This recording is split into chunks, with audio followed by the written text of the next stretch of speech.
Ujambo mpendwa mtazamaji na msikilizaji wa Sword Jesus TV, tunakusalimu katika jina la Yesu Kristo.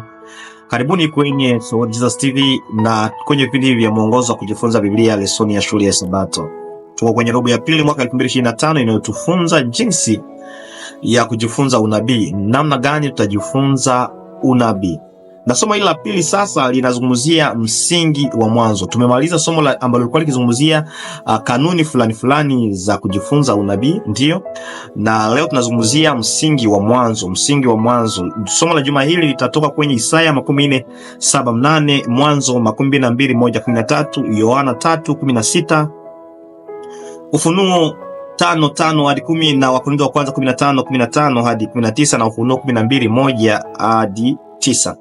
Mpendwa mtazamaji, kabla sijaingia kwa undani tu wa utangulizi wa somo, nitakualika kukaribisha Roho Mtakatifu ili kwamba aandae moyo wako kusikia neno la Mungu na uweze kuelewa msingi wa mwanzo, pamoja nasi pia tutamke yaliyo yake. Karibuni.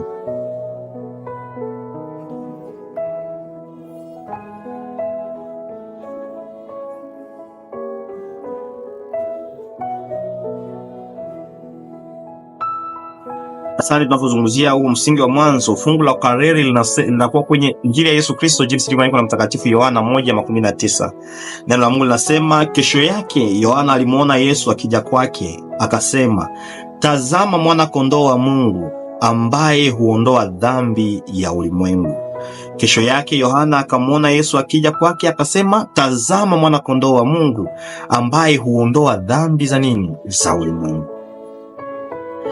Rafiki mpendwa mtazamaji na msikilizaji, unaelewa ya kwamba Biblia ni kitabu kilichovuviwa na Roho Mtakatifu kinachokuwa na vitabu 66 vya aina tofauti na viliandikwa na zaidi ya watu 40 kwenye karne karibia 16 hivi, kwa miaka karibia 1500, na tunaweza kutarajia kwamba kutakuwa tofauti na utata kati ya waandishi mbalimbali, kwa sababu aliyeishi mwingine anaandika leo hajamjua mwingine, mwingine anakuja kuandika. Hata hivyo, kile tunachokiona tunapojifunza ni kauli moja. Wote wanazungumzia, wanalenga mpango wa wokovu. Hawapingani, hawapishani kabisa, licha ya kutumika na kuandika katika karne tofauti. Wote wana lengo moja. Zaidi ya hayo, kuna sehemu za Biblia ambazo haziwezi kueleweka bila kushauriana na sehemu zingine za Biblia. Kwa hivyo katika unabii kuna mambo ambayo huwezi kuyaelewa isipokuwa utaenda katika kitabu kingine ili kwamba kikusaidie. Tutajifunza kanuni ya tafsiri ambayo inatusaidia kugundua maana ya ishara au ulinganifu kwa kusafiri kupitia Biblia nzima. Kwa hivyo mpendwa mtazamaji na msikilizaji, nitakualika kutoamua kukosewa mmojawapo wa masomo ambayo tutajifunza katika juma hii, kwa sababu ni ya msingi sana ambao tunakuja kujifunza. Juma hii tutajifunza machache ya dhana kubwa katika kiini cha Ufunuo. Zipo nyingi, na kwa hivyo tutachagua chache ili kuelezea jambo muhimu zaidi, kwamba kuelewa misingi ya kale nyuma ya Ufunuo kunawezesha mwanafunzi kuona tofauti nyingi kubwa katika maandiko, ambazo kila moja inaweza kutoa masomo muhimu juu ya asili ya mwanadamu, Mungu na pambano linalopiganwa katika ulimwengu wetu, na hivyo katika maisha yetu vile vile. Mpendwa mtazamaji na msikilizaji, na kualika kwenye somo la Jumapili nitakalozungumzia kanuni ya kutajwa kwa mara ya kwanza. Kanuni ya kutajwa kwa mara ya ngapi? Ya kwanza. Baadaye siku ya Jumatatu tutazungumzia kuelewa upendo wa Mungu. Lazima tuelewe upendo wa Mungu, ni jambo la msingi. Somo litakalofuata katika juma hii ya Jumanne ni swali la Isaka, yuko wapi mwana kondoo?